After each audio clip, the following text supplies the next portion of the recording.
జీవితంలో సక్సెస్ అవ్వడానికి ఒక అద్భుతమైన ఖచ్చితమైన బ్లూ ప్రింట్ మన చేతిలో ఉన్నప్పటికీ దాన్ని పక్కన పడేసి సోఫాలో కూర్చుని గంటల తరబడి మొబైల్ ఎందుకు స్క్రోల్ చేస్తుంటాం? అవును, అది చాలా మందికి జరిగేదే. ఒక పని ఎలా చేయాలో దానివల్ల వచ్చే లాభమేమిటో మనకు స్పష్టంగా తెలిసినా సరే ఆ పని చేయకుండా మన బ్రెయిన్ మనల్ని ఎందుకు ఆపుతుంది? ఈ ప్రశ్న ఎప్పుడైనా మనకు తట్టిందా? ఖచ్చితంగా. ఎందుకంటే సమాచారం అందరికీ దొరుకుతోంది కదా ఇప్పుడు. ఎగ్జాక్ట్లీ. మనం ఎదగడానికి కావాల్సిన ఇన్ఫర్మేషన్ అంతా ఈ రోజుల్లో ఇంటర్నెట్ లో ఫ్రీగా దొరుకుతుంది. అయినా సరే మనం ఎక్కడున్నామో అక్కడే ఆగిపోతుంటాం. దీనికి కారణం మనకు సరైన ప్లాన్ లేకపోవడం కాదండి. రైట్. సమస్య బయట లేదు, మనలోనే ఉంది. అవును. అందుకే ఈ రోజు మన డీప్ డైవ్ లో టోనీ రాబిన్స్ రాసిన అవేకిన్ ద జైంట్ వితిన్ అనే ప్రసిద్ధ పుస్తకంలోని అత్యంత శక్తివంతమైన మూల సిద్ధాంతాలను విశ్లేషించబోతున్నాం. ఇది నిజంగా చాలా పవర్ఫుల్ బుక్. నిజమే. ఈ సెషన్ యొక్క ప్రధాన లక్ష్యం ఒకటే: మన విజయాన్ని అడ్డుకునే అతిపెద్ద ఆటంకం డబ్బు లేకపోవడం, అదృష్టం కలిసి రాకపోవడం, లేదా మన చుట్టూ ఉన్న పరిస్థితులు ఎంత మాత్రం కాదు, అది కేవలం మన మనస్సు మాత్రమే అని అర్థం చేసుకోవడం. కరెక్ట్. అలాగే మనలో నిద్రపోతున్న ఆ అపారమైన శక్తిని ఎలా తట్టి లేపాలో ఈ రోజు మనం డీకోడ్ చేద్దాం. ఖచ్చితంగా. అంటే మనం బయట ప్రపంచాన్ని, పరిస్థితులను ఎంతగా నిందిస్తామో పరిష్కారం కూడా బయటే ఎక్కడో ఉందని అంతగా భ్రమపడుతుంటాం. చాలా నిజం. కానీ అసలైన అడ్డంకి, అసలైన పరిష్కారం రెండు కేవలం మన ఆలోచన విధానంలోనే ఉన్నాయని ఈ పుస్తకం చాలా స్పష్టంగా సైంటిఫిక్ గా వివరిస్తుంది. మనం మన మనస్సును అర్థం చేసుకుంటే మన జీవితాన్ని కూడా ఈజీగా అర్థం చేసుకోవచ్చు. సరే, దీని కొంచెం లోతుగా విడమర్చి చూద్దాం. మనల్ని మనం మార్చుకోవాలి అని అనుకునే ముందు అసలు మన ప్రస్తుత జీవితం ఎలా నిర్మితమైందో అర్థం చేసుకోవాలి కదా. అవును, బేసిక్స్ దగ్గర నుండి మొదలు పెట్టాలి. మనం తీసుకునే నిర్ణయాలు అనగానే సాధారణంగా ఏదో సంవత్సరానికి ఒకసారి తీసుకునే పెద్ద కెరియర్ మార్పు లేదా ఒక ఇల్లు కొనడం లాంటి పెద్ద డెసిషన్స్ మాత్రంగా గుర్తొస్తాయి. అవే జీవితాన్ని మారుస్తాయని మనం నమ్ముతాం కదా. అవును, కానీ ఇక్కడ ఈ పుస్తకంలో చెబుతున్న కోణం పూర్తిగా భిన్నంగా ఉంది కదా. అవునండి, ఇక్కడే మనం మొదటి పొరపాటు చేస్తాం. మన గమ్యం లేదా మన భవిష్యత్తు అనేది ఎప్పుడో ఒకసారి ఏదో ఒక రోజు తీసుకునే ఆ పెద్ద నిర్ణయాల వల్ల ఎంత మాత్రం మారదా? లేదు. వాస్తవానికి ఒక పెద్ద నిర్ణయం అనేది అప్పటికే మనం తీసుకున్న వేలాది చిన్న నిర్ణయాల యొక్క ఫలితం మాత్రమే. ప్రతిరోజు, ప్రతి క్షణం మనం తీసుకునే చిన్న చిన్న ఎంపికలే మన జీవితాన్ని నిర్మిస్తాయి. అంటే ఒక పెద్ద భవనాన్ని కట్టాలంటే ఒకేసారి పైకప్పు వేయలేం కదా. ఎగ్జాక్ట్లీ. ఇటుకపై ఇటుక పేర్చాల్సిందే. ఒక ఇటుకపై మరో ఇటుక పేర్చుకుంటూ పోతేనే అది ఒక నిర్మాణం అవుతుంది. ఉదాహరణకు, ఈ రోజు ఉదయం అలారం మోగినప్పుడు నిద్ర లేవాలా లేక స్నూజ్ బటన్ నొక్కి ఇంకాసేపు పడుకోవాలా అనేది ఒక చిన్న ఎంపిక. కరెక్ట్. ఈ రోజు వ్యాయామం చేయాలా లేక నెట్ఫ్లిక్స్ చూస్తూ కూర్చోవాలా అనేది ఇంకో చిన్న ఎంపిక. కానీ నా డౌట్ ఏమిటంటే, ఒకే ఒక రోజు స్నూజ్ బటన్ నొక్కినంత మాత్రాన జీవితం నాశనం అయిపోదు కదా. మరి ఈ చిన్న నిర్ణయాలు భవిష్యత్తును ఎలా మారుస్తాయి? చాలా మంచి పాయింట్ లాగారు. ఒకరోజు వ్యాయామం చేయకపోతే శరీరంలో పెద్ద మార్పేమీ రాదు. కానీ ఆ చిన్న ఎంపికలు పదే పదే చేయడం వల్ల మెల్లగా అవి మన అలవాట్లుగా మారుతాయి. హ్యాబిట్స్ గా మారుతాయి. దీన్ని మరింత విశాలమైన దృక్పథంతో చూస్తే ఆ అలవాట్లే కాలక్రమేణా ఒక వ్యక్తి యొక్క వ్యక్తిత్వంగా, అంటే ఐడెంటిటీగా రూపాంతరం చెందుతాయి. ఐడెంటిటీగా మారడం అంటే ఒకసారి అది మీ ఐడెంటిటీగా మారిన తర్వాత మీ బ్రెయిన్ దాన్ని సమర్థించుకోవడానికి ప్రయత్నిస్తుంది. ఉదాహరణకు, నేను రోజు ఉదయాన్నే లేవలేను అనేది ఒక అలవాటు నుంచి పుట్టిన వ్యక్తిత్వం. రైట్. ఆ వ్యక్తిత్వమే భవిష్యత్తును నిర్ణయిస్తుంది.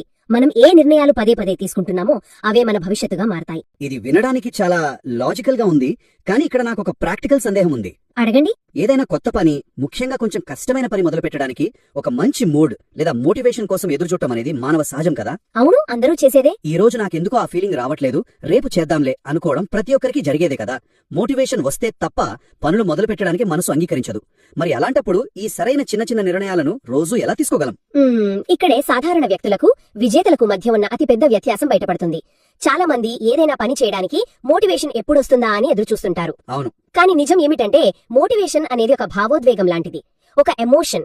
అది ఈ రోజు ఉంటుంది, రేపుండదు. నిజమే. వర్షం పడితే ఒకలా, ఎండ కాస్తే ఒకలా ఉంటుంది మన మూడ్. ఎగ్జాక్ట్లీ. నిన్న రాత్రి సరిగ్గా నిద్రపోకపోతే ఇంకోలా ఉంటుంది. విజేతలు ఈ అస్థిరమైన మోటివేషన్ కోసం ఎదురు చూడరు. వారు తమ ఆలోచన విధానాన్ని, అంటే తమ మైండ్ సెట్ ను ఆ పరిస్థితులకు తగినట్లుగా ముందే ట్రైన్ చేస్తారు. ముందే శిక్షణ ఇవ్వడం అంటే దాన్ని కొంచెం ప్రాక్టికల్ గా వివరిస్తారా? అంటే పని చేయడానికి ముందు మూడ్ కోసం ఎదురు చూడకుండా పని మొదలు పెట్టాకే మూడ్ వస్తుందని అర్థం చేసుకోవడం. మనం ఇందాక మాట్లాడుకున్న ఐడెంటిటీ ఇక్కడే పనికొస్తుంది. నేను ఫలానా వ్యక్తిని అని ఫిక్స్ అయినప్పుడు దానికి మోటివేషన్ తో పని లేదు. బ్రష్ చేసుకోవడానికి మనకు మోటివేషన్ అవసరం లేదు కదా. అవును, అది డైలీ రొటీన్ కాబట్టి ఆటోమేటిక్ గా చేస్తాం. ఎందుకంటే అది మన దినచర్యలో, మన వ్యక్తిత్వంలో భాగం.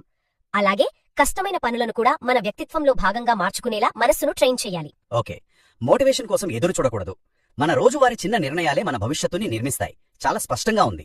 కానీ ఒక అడుగు ముందుకు వేద్దాం ఇక్కడ. సరే. మనకు మంచి చేసే ఆ సరైన నిర్ణయాలు తీసుకోవడంలో మనం ఎందుకు విఫలమవుతుంటాం? అంటే రేపటి నుంచి డైట్ స్టార్ట్ చేయాలి అని రాత్రి పడుకునే ముందు చాలా బలంగా నిర్ణయించుకుంటాం. కానీ ఉదయం లేవగానే ఆ నిర్ణయం గాలికి ఎగిరిపోతుంది. ఎందుకలా? దానికి కారణం ఆ క్షణంలో మన భావోద్వేగ స్థితి లేదా ఎమోషనల్ స్టేట్. మన చర్యలను, మనం తీసుకునే నిర్ణయాలను పూర్తిగా నియంత్రించేది ఈ భావోద్వేగాలే. ఓహో, మీరు రాత్రి పడుకునే ముందున్న ఎమోషనల్ స్టేట్ వేరు, ఉదయం లేచిన వెంటనే ఉన్న స్టేట్ వేరు కదా. అంటే దీన్ని ఒక కారుతో పోల్చవచ్చా? ఇంధనం లేని కారును నడపడానికి ప్రయత్నించడం లాంటిదన్నమాట. Perfect analogy. కారు ఇంజిన్ ఎంత అద్భుతంగా ఉన్నా, అది ఫెరారీ అయినా సరే, అందులో ఫ్యూయల్ లేకపోతే అది ఒక్క అంగుళం కూడా ముందుకు కదలదు. మన మనసు ఎంత తెలివైనదైనా, మన లక్ష్యాలు ఎంత గొప్పవైనా సరే, ఆ క్షణంలో మన ఎమోషనల్ స్టేట్ సరిగ్గా లేకపోతే మనం ఏ పని చేయలేం. అవును, బలహీనంగా ఉన్నప్పుడు బాధ్యతలే నుండి కూడా తప్పించుకోవాలని చూస్తాం. కరెక్ట్. కానీ మీరు మానసికంగా దృఢంగా ఉన్నప్పుడు అదే కష్టమైన పనిని ఎంతో ధైర్యంగా, సులభంగా డీల్ చేస్తారు. అందుకే టోనీ రాబిన్స్ ఇక్కడ ఒక అద్భుతమైన మార్గాన్ని ప్రతిపాదించారు. ఏంటది? ఎప్పుడైనా సమస్య వస్తే నా జీవితాన్ని ఎలా మార్చుకోవాలి అని అడగడం మానేసి, ముందు నా మానసిక స్థితిని, అంటే నా స్టేట్ ని ఎలా మార్చుకోవాలి అని ప్రశ్నించుకోవాలి అంటారు. సరే, ఇది బాగుంది. కానీ ఒక నిమిషం, ఇక్కడ నాకు ప్రాక్టికల్ గా ఒక డౌట్ వస్తుంది. చెప్పండి. నేను చాలా తీవ్రమైన ఒత్తిడిలో ఉన్నాను అనుకుందాం, లేదా ఏదో పెద్ద నష్టం జరిగి డిప్రెషన్ లో ఉన్నాను. అప్పుడు కేవలం నా స్టేట్ ని మార్చుకుంటాను అని కూర్చున్న చోటే అనుకుంటే మారిపోతుందా? అలా అనుకుంటే మారదు. అలా బలవంతంగా పాజిటివ్ గా ఆలోచించడం వల్లే అన్ని సెట్ అయిపోతాయా? ఇది మరి సింపుల్ గా ఒక రకంగా చెప్పాలంటే టాక్సిక్ పాజిటివిటీ లాగా అనిపించడం లేదా? కానీ అది ఎప్పుడు పని చేయదు. అవును. మెదడుతోనే ఫైట్ చెయ్యలేం మనం. అందుకే టోనీ రాబిన్స్ కేవలం ఆలోచించమని చెప్పలేదు, ఆయన బయోలాజికల్ మెకానిజం గురించి మాట్లాడారు. బయోలాజికల్ మెకానిజం అంటే మన శరీరం, మన దృష్టి మరియు మన ఆలోచనలు, ఈ మూడు ఒకదానికొకటి ఇంటర్లింక్ అయి ఉంటాయి. వీటిలో దేన్ని మార్చినా మన ఇమోషనల్ స్టేట్ మారుతుంది. అన్నింటికంటే వేగంగా పనిచేసేది మన భౌతిక శరీరాన్ని మార్చడం. అంటే కేవలం మన శారీరక కదలికలు, మన పోస్చర్ మారితే నిజంగానే మన మానసిక స్థితి కూడా మారిపోతుందా? ఖచ్చితంగా. ఏళ్ల తరబడి ఉన్న డిప్రెషన్ లేదా ఆ క్షణంలో ఉన్న భయం కేవలం భుజాలు వెనక్కి పెట్టి నడిస్తే మాయమైపోతుందా? దీని వెనకున్న లాజిక్ ఏమిటి? 100% మారుతుంది. ఇది కేవలం పాజిటివ్ థింకింగ్ కాదు, ఇది ప్యూర్ బయాలజీ. మీరు భయపడినప్పుడు లేదా బాధలో ఉన్నప్పుడు మీ శరీరం ఎలా ఉంటుందో గమనించండి. భుజాలు కిందికి వాలిపోతాయి, శ్వాస చాలా నెమ్మదిగా తీసుకుంటారు, తల దించుకుంటారు కదా. అవును, ఆటోమేటిక్ గానే బాడీ అలా రియాక్ట్ అవుతుంది. సరిగ్గా అదే జరుగుతుంది. ఆ శారీరక స్థితి మీ మెదడుకు మనం ప్రమాదంలో ఉన్నాం లేదా బాధలో ఉన్నాం అని సిగ్నల్ పంపుతుంది. దానివల్ల శరీరంలో కార్టిసాల్ అనే స్ట్రెస్ హార్మోన్ రిలీజ్ అవుతుంది. ఓహో, కెమికల్ రియాక్షన్ అన్నమాట. అవును, మీరు దాన్ని రివర్స్ చేయొచ్చు. ఆత్మవిశ్వాసం ఉన్న వ్యక్తులు నడిచే తీరు విభిన్నంగా ఉండటానికి ఇదే కారణం. వారు తల ఎత్తి, భుజాలు వెనక్కి పెట్టి, నిండా శ్వాస తీసుకుంటూ నడుస్తారు. మీరు కావాలని భౌతికంగా మీ శరీరాన్ని ఒక ఉత్సాహవంతమైన పోస్చర్లో ఉంచినప్పుడు మీ మెదడుకు వేరే సిగ్నల్ వెళ్తుంది. కేవలం 2 నిమిషాలు ఆ పోస్చర్లో ఉంటే చాలు, స్ట్రెస్ హార్మోన్స్ తగ్గిపోయి కాన్ఫిడెన్స్ ని పెంచే టెస్టోస్టిరాన్ లాంటి హార్మోన్స్ పెరుగుతాయి. వావ్, అద్భుతం. అంటే మనకు మనం మూడ్ ని తెచ్చుకోవడానికి మన బాడీని ఒక స్విచ్ లాగా వాడుకోవచ్చు అన్నమాట. ఎగ్జాక్ట్లీ. శారీరక స్థితిని మార్చుకోవడం ద్వారా ఒక కొత్త ఉత్సాహాన్ని తక్షణం తీసుకురావచ్చు. సరే, ఇప్పుడు నా స్టేట్ ని నేను పీక్ లో ఉంచుకున్నాను, పనులు మొదలుపెట్టాను. కానీ ఇక్కడ ఇంకో సమస్య వస్తుంది. మనం ఎంత ఉత్సాహంగా ముందుకు వెళ్తున్నా కొన్నిసార్లు దీర్ఘకాలంలో చూస్తే ఏదో ఒక అదృశ్య శక్తి మనల్ని మళ్లీ వెనక్కి లాగుతున్నట్లు అనిపిస్తుంది. ఒకే సర్కిల్లో తిరుగుతున్నట్లుంటుంది. అవును, చాలా మంది ఫేస్ చేసేది ఇదే. మనం ఎంత కష్టపడినా ఒక స్థాయికి మించి ఎదగలేకపోతుంటాం. దానికి కారణం ఈ పుస్తకంలో చెప్పిన అదృశ్య నమ్మకాలు, అంటే ఇన్విజిబుల్ బిలీఫ్స్ అనుకుంటాను. ఖచ్చితంగా. మనం శారీరకంగా ఎంత యాక్టివ్ గా ఉన్నా మనని పైకి ఎదగనివ్వకుండా ఆపే ఒక సీలింగ్ ఉంటుంది. రైట్. ఈ అదృశ్య నమ్మకాలు మనకు తెలియకుండానే మన మెదడులో పాతుకుపోయి ఉంటాయి. నాకా సబ్జెక్ట్ రాదు, నాకు బిజినెస్ చేసే టాలెంట్ లేదు, నేను ఎప్పటికీ ధనవంతుడిని కాలేను, లేదా ఇప్పటికీ లైఫ్ లో సెట్ అవ్వడానికి చాలా ఆలస్యమైపోయింది, ఇలాంటి మాటలు ఎవరికి వారే అనుకుంటూ ఉంటారు. దీన్ని వింటుంటే నాకొక ఇంట్రెస్టింగ్ పోలిక గుర్తొస్తుంది. మన మెదడు అనేది ఒక లేటెస్ట్ కంప్యూటర్ అనుకుంటే. మంచి పోలిక. మనలో చాలా శక్తి ఉన్నా సరే, బ్యాక్గ్రౌండ్ లో ఎప్పుడో చిన్నప్పుడు ఇన్స్టాల్ అయిన పాత పనికిరాని సాఫ్ట్వేర్ లేదా వైరస్ రన్ అవుతున్నట్లుంది. కరెక్ట్. ఆ పాత సాఫ్ట్వేర్ బయటికి కనిపించదు, కానీ కొత్త అప్లికేషన్స్ ఏవి ఓపెన్ చేసినా సిస్టమ్ స్పీడ్ ని తగ్గించేస్తుంది లేదా సిస్టమ్ ని క్రాష్ చేస్తుంది. అవును, నమ్మకాలు కూడా అంతే. నేను చేయలేను అనే నమ్మకం ఆ పాత సాఫ్ట్వేర్ లాంటిదే కదా. కానీ ఇక్కడ ఒక చిక్కుంది. ఏంటది? నా దగ్గర డబ్బు లేదు అనో, నాకు ఆ స్కిల్ లేదనో ఒక వ్యక్తి అనుకుంటే అది నిజంగానే వాస్తవం అయ్యుండొచ్చు కదా, ఫ్యాక్ట్ కావచ్చు కదా. అవును, కావచ్చు. దాన్ని కేవలం నమ్మకం అని కొట్టిపారేయడం ఎలా కరెక్ట్ అవుతుంది? వాస్తవానికి మనకు మనం చెప్పుకునే కథకు మధ్య తేడాను ఎలా గుర్తించాలి? ఇది చాలా పవర్ఫుల్ క్వశ్చన్. ఇక్కడే మనం చాలా జాగ్రత్తగా, క్రిటికల్ గా ఆలోచించాలి. వాస్తవం అనేది ఏమిటంటే అది ఎప్పటికీ మారనిది, దానికొక భౌతిక రూపం ఉంటుంది. ఉదాహరణకు, నా బ్యాంక్ అకౌంట్ లో ప్రస్తుతం 0 బ్యాలెన్స్ ఉంది అనేది ఒక వాస్తవం. అది ఒక ఫ్యాక్ట్. రైట్. కానీ దాని ఆధారంగా నేను ఎప్పటికీ డబ్బు సంపాదించలేను లేదా నాకు టాలెంట్ లేదు అని అనుకోవడం వాస్తవం కాదు. అది కేవలం మీ గత అనుభవాల ఆధారంగా ఆ ఫ్యాక్ట్ కి మీరు అటాచ్ చేసిన ఒక కథ మాత్రమే. ఓహో, అంటే పరిస్థితి వాస్తవం, కానీ ఆ పరిస్థితి ఎప్పటికీ మారదు అని మనం క్రియేట్ చేసుకునే లిమిట్ అనేది ఒక స్టోరీ. సరిగ్గా పట్టుకున్నారు. మనం పదే పదే మనం ఆ నెగటివ్ కథ చెప్పుకోవడం వల్ల మన మెదడు దాన్నే వాస్తవంగా అంగీకరిస్తుంది. దాన్నే నమ్మకం అంటాం. అర్థమవుతోంది. ఈ పాత నమ్మకాలను ఎప్పుడైతే మనం గుర్తించి బద్దలు కొడతామో అప్పుడే మన జీవితం మారుతుంది. మరి ఈ అదృశ్య నమ్మకాలను బద్దలు కొట్టడం ఎలా? ఆ పాత సాఫ్ట్వేర్ ని అన్ఇన్స్టాల్ చేయడానికి ప్రాక్టికల్ మార్గం ఏమిటి? దానికి ఏకైక మార్గం మన ప్రమాణాలను, అంటే మన స్టాండర్డ్స్ ని పెంచుకోవడం. స్టాండర్డ్స్ పెంచడం అంటే ఒక థర్మోస్టాట్ ఎలా పనిచేస్తుందో ఆలోచించండి. ఏసీ రిమోట్ లో మీరు 24 డిగ్రీలోని సెట్ చేస్తే గది ఉష్ణోగ్రత పెరిగినప్పుడు ఆటోమేటిక్ గా ఏసీ ఆన్ అయ్యి దాన్ని మళ్ళీ 24కి తీసుకొస్తుంది కదా. అవును, కరెక్ట్. మన జీవితం కూడా అంతే. మన మెదడులో ఒక అదృశ్య థర్మోస్టాట్ ఉంటుంది. నేనింతవరకే అర్హుడిని, నా జీవితం ఇంతే అనే ఒక స్టాండర్డ్ సెట్ చేసుకుని ఉంటాం మనం.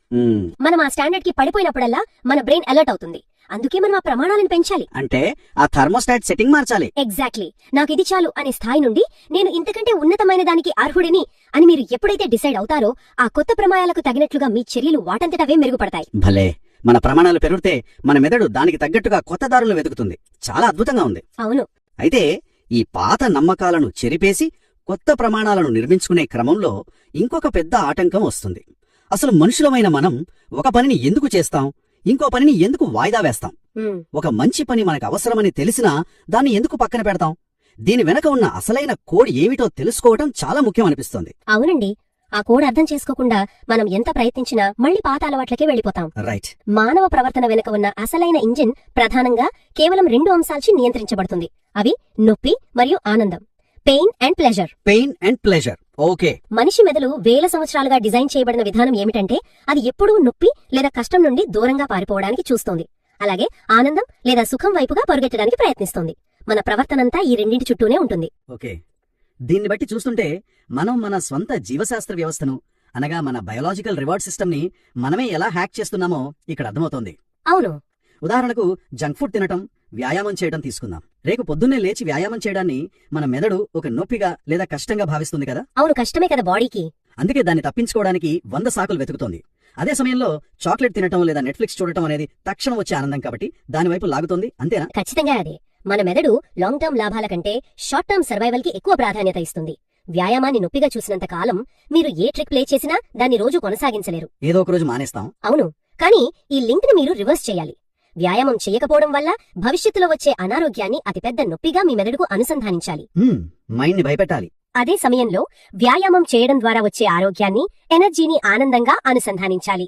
ఇదొక అద్భుతమైన విధానం. అయితే ఈ కనెక్షన్ ను మనం అచేతనంగా జరిగిపోనివ్వకుండా కాన్షియస్ గా ఎలా మార్చుకోగలం? కష్టమైన పనులను ఇష్టంగా ఎలా మార్చుకోగలం? దానికి ఒకటే మార్గం. మనసుకు పదే పదే శిక్షణ ఇవ్వడం, క్రమశిక్షణతో ఉండటం, కొత్త విషయాలు నేర్చుకోవడం లాంటి వాటిని మొదట్లో మన మెదడు భారం అనుకుంటుంది. ఖచ్చితంగా. కానీ మీరు దాన్ని కాన్షియస్ గా ఆనందంతో ముడిపెట్టాలి. ఈ కష్టం నన్ను నా లక్ష్యానికి చేరువ చేస్తోంది అని మీరు బలంగా నమ్మినప్పుడు ఆ కష్టంలోనే మీకొక కిక్ వస్తోంది. వావ్. విజయం సాధించిన వారు చేసే అసలైన రహస్యమిదే. వారు కష్టాన్ని చూసి పారిపోరు. ఆ కష్టం ద్వారా వచ్చే ఎదుగుదలలో ఉన్న ఆనందాన్ని ఆస్వాదిస్తారు. వావ్. దీన్ని బట్టి చూస్తే ప్రతిదీ మన చేతుల్లోనే ఉందన్నమాట. మన ఆలోచనలు, మన శారీరక స్థితి, నొప్పులు, ఆనందాలు అన్నీ మన నియంత్రణలోనే ఉన్నాయి. అవును. అయితే ఈ ఆలోచనలన్నింటినీ ఆచరణలో పెట్టడానికి ఒకే ఒక చివరి మెట్టుంది కదా. అదే ఒక నిజమైన నిర్ణయం తీసుకోవడం. True decision. అవును. ఆ నిర్ణయం అనేది మామూలుగా మనం తీసుకునే కోరిక లేదా ఆశ లాంటిది కాదు సుమా.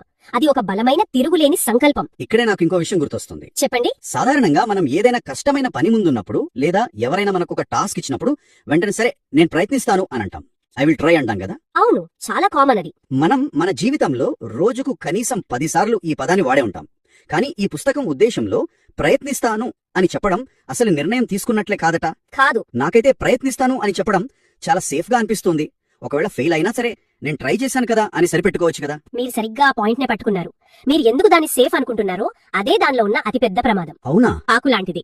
ముందే ఒక దారి వెతుక్కుంటాం. ఆ పదం వాడినప్పుడే మీ మెదడుకు సగం ఓడిపోయిన సిగ్నల్ వెళుతుంది. ఆ పదంలో ఒక అపనమ్మకం, ఒక మానసిక బలహీనత దాగి ఉంటాయి. మీ సబ్ కాన్షియస్ మైండ్ దానికి 100% ఎనర్జీని ఇవ్వదు. మరి నిజమైన నిర్ణయం ఎలా ఉంటుంది? లాటిన్ భాషలో డిసిషన్ అనే పదానికి మూలం డిసిడేరే. అంటే మిగతా అన్ని దారులను, ఆప్షన్లను కత్తిరించి పారేయడమని అర్థం. దానికి బదులుగా ఏం జరిగినా సరే, పరిస్థితులు ఎలా ఉన్నా సరే నేను దీన్ని ఖచ్చితంగా చేసి తీరుతాను అనే దృఢ సంకల్పమే అసలైన నిర్ణయం. ఈ స్థాయి నిశ్చయత మన మనసులో ఒక అద్భుతమైన వేగాన్ని, ఒక మొమెంటంని సృష్టిస్తుంది. ఆ క్షణంలో వెనక్కి తగ్గే ప్రశ్నే ఉండదు. ఇది నిజంగా గూస్ బంప్స్ తెప్పించే విషయం. అంటే ఆ ఆప్షన్స్ అన్నీ క్లోజ్ చేసి నేనిది సాధించి తీరుతాను అని నిర్ణయం తీసుకున్న క్షణమే మనలోని ఆ మహాకాయుడు నిద్రలేస్తాడనమాట. ఎగ్జాక్ట్లీ. మనకు కావలసిన ఆత్మవిశ్వాసం, క్రమశిక్షణ, ఫోకస్ ఇవన్నీ బయట ఎక్కడో మార్కెట్లో దొరికేవి కావు. ఆ మహాకాయుడు అప్పటికే మన లోపలే ఉన్నాడు కదా. అవును, అన్నీ మనలోనే ఉన్నాయి. మనకు బయట నుండి ఒక కొత్త జీవితం లేదా ఇంకెవరో వచ్చి మనల్ని ఉద్ధరించాల్సిన అవసరం లేదు. మనలోని ఆ అపారమైన శక్తిని గుర్తించి అన్లాక్ చేసే ఒక కొత్త ఆలోచన విధానం కావాలంతే. ముమ్మాటికి జీవితాన్ని మనం చూసే కోణం మారాలి. మనస్సును మన అదుపులోకి తీసుకున్న క్షణమే మన భవితవ్యం కూడా మన అదుపులోకి వస్తుంది. రైట్. మీరు ఎప్పుడైతే ఇతర ఆప్షన్లు అన్ని పక్కన పెట్టి ఆ నిజమైన నిర్ణయం తీసుకుంటారో మీ మెదడు దానికి తగ్గ మార్గాలను వెతకడం ఆటోమేటిక్ గా ప్రారంభిస్తుంది. ఇది వింటుంటే ఎవరెవరో ఏదేదో చేయగలరని మనం అనుకుంటాం కానీ ప్రతి ఒక్కరిలోనూ ఒక అద్భుతమైన శక్తి దాగి ఉందని, దాన్ని వెలికితీసే బాధ్యత పూర్తిగా మన చేతుల్లోనే ఉందని స్పష్టంగా అర్థమవుతోంది. ఖచ్చితంగా. కాబట్టి ఈ మొత్తం సెషన్ ఒకసారి సమీక్షిస్తే మన జీవితాన్ని పూర్తిగా మార్చుకోవడానికి బయటి పరిస్థితులు ఏ మాత్రం కారణం కావు. మన అపజయాలకు టాలెంట్ లేకపోవడం కాదు కారణం. కేవలం మన మనసుపై మనకుండే నియంత్రణ, ఆ ఆలోచనలను వాస్తవ రూపంలోకి తెచ్చే మన బలమైన నిర్ణయాలే ప్రధానం. కరెక్ట్. ఎమోషనల్ స్టేట్ డౌన్ అయినప్పుడు మన పోస్చర్ మార్చుకోవడం, అదృశ్య నమ్మకాలను మన స్టాండర్డ్స్ పెంచడం ద్వారా బద్దలు కొట్టడం, మరియు పెయిన్ ప్లెజర్ సూత్రాన్ని మనకు అనుకూలంగా వాడుకోవడం, ఇవన్నీ కూడా మన లోపల నిద్రపోతున్న ఆ మహాకాయుణ్ణి మేల్కొల్పే అద్భుతమైన టూల్స్. నిజమే. ఈ చర్చ ప్రారంభంలో మనం మాట్లాడుకున్న ఆ స్పష్టమైన బ్లూ ప్రింట్ అనేది బయటెక్కడో లేదు. అది మన మెదడులోనే, ప్రతిరోజు మనం తీసుకోబోయే చిన్న చిన్న ఎంపికల్లోనే ఉందని ఇప్పుడు చాలా లోతుగా అర్థమైంది. అవును, ప్రపంచంలో ఏ టెక్నాలజీ కూడా కొలవలేని శక్తి ఏదైనా ఉందంటే అది కేవలం మనిషికుండే స్వంత నిర్ణయాత్మక శక్తి మాత్రమే. రైట్. అయితే ఈ పవర్ఫుల్ డిస్కషన్ ముగించే ముందు వింటున్న ప్రతి ఒక్కరిని ఆలోచింపజేసే ఒక ముఖ్యమైన విషయం, గతంలో ఎటువంటి స్పృహ లేకుండా అచేతనంగా చేసిన చిన్న చిన్న అలవాట్లు, తీసుకున్న చిన్న చిన్న నిర్ణయాలే మీ ప్రస్తుత వ్యక్తిత్వాన్ని నిర్మించినట్లయితే, సరిగ్గా ఈ రోజు ఆ మాటకొస్తే ఈ ఆడియో ముగిసిన వెంటనే మనం అత్యంత కాన్షియస్ గా తీసుకోబోయే ఒక చిన్న అడుగు, ఒక నిజమైన నిర్ణయం రాబోయే కాలంలో ఎంతటి అద్భుతమైన కొత్త వ్యక్తిత్వాన్ని నిర్మించగలదో ఒక్కసారి ఆలోచించండి. లోపల నిద్రపోతున్న ఆ మహాకాయుణ్ణి నిద్రలేపే సమయం ఆసన్నమైంది. మళ్ళీ మరొక అద్భుతమైన అంశంతో కలుద్దాం.